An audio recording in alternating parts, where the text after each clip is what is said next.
Now for my week 7 fantasy heroes and my biggest losers. Let's start off with some heroes. Lamar Jackson, 34.4 fantasy points, 5 passing touchdowns, 158 passer rating, 52 yards rushing, 281 yards passing. This was a great performance from him. He has a Monday Night Football cheat code. Every time he's playing on Monday Night Football, he puts up big numbers. He has five passing touchdown performances in his career.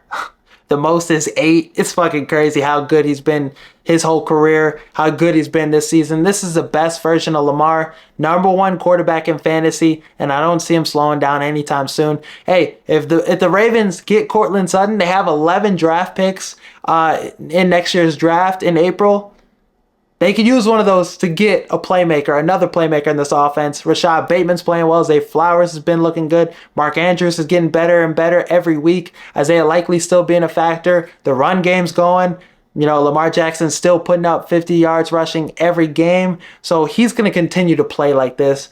He's going to continue getting better and better. The game is slowing down for him. He's looking like Cam Ward, how slow it is out there for him right now. Just playing so nonchalant, reading the defenses, improving as a passer. It's scary how good he's been all year. And like I said, I don't see it slowing down. So if you have him as your quarterback 1 in fantasy, you're really happy and you're doing pretty well probably in fantasy. Jahmyr Gibbs had a big performance. He's another fantasy hero for me. 32 fantasy points, 15 carries, 116 yards rushing, 2 touchdowns, a 45-yard carry, 4 catches, 44 yards receiving too. So he's a playmaker for them. If Jameson Williams misses time with the suspension, he's going to get even more touches and more carries, more catches out the backfield. So he's a dynamic playmaker for this offense, and he's finally showing why you probably drafted him high in the draft. And with David Montgomery a little banged up, I expect him to get a little more of the workload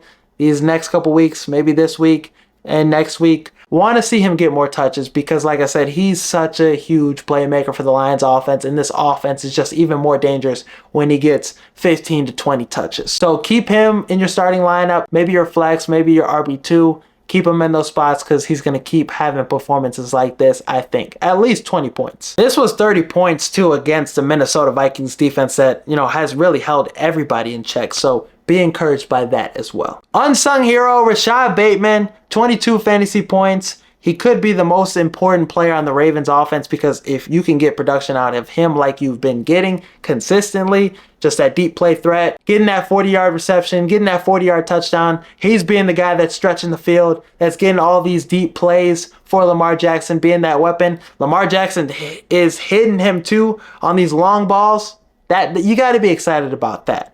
And I do think he is somebody that's continuing to get confidence and continuing to get better and better, putting it all together as a receiver, being a huge threat with all these weapons in this offense. Derrick Henry, the rushing attack, Lamar Jackson running too as well. He's somebody that's not getting as much attention, so that's why he's putting up these numbers. He is one of the best receivers in the NFL at running downfield routes. He's making it happen.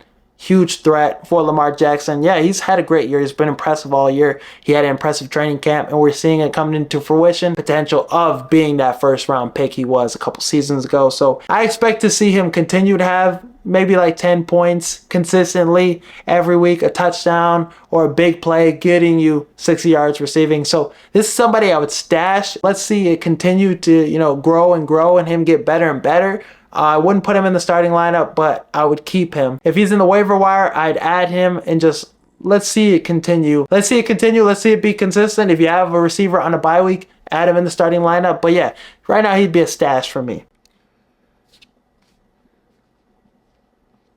My 2 losers for week 7, Tyreek Hill, 2.3 fantasy points, 2 targets, 1 catch, 5 yards rushing. No Tua. This offense has really struggled without Tua. Tyler Huntley hasn't really done much for this offense. He looked a little better against the Colts. Then he got hurt.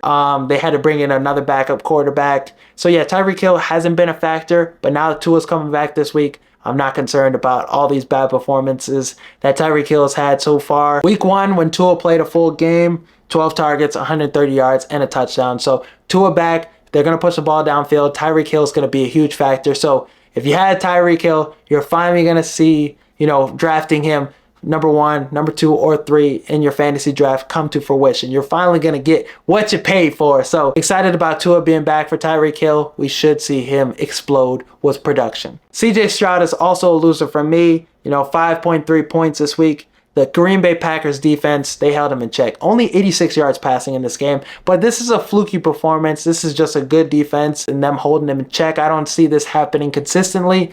If he's your guy, if you don't have a good backup quarterback, still have trust in CJ Stroud. This won't happen again. But definitely a performance like this probably did cost you a victory this week in fantasy. But yeah, like I said, it's not something that's going to happen consistently, just a fluky game. CJ Stroud will be back on his bullshit. Some people thought the NFC North was going to be the worst division in football this season. They thought it was going to be as bad as the NFC South.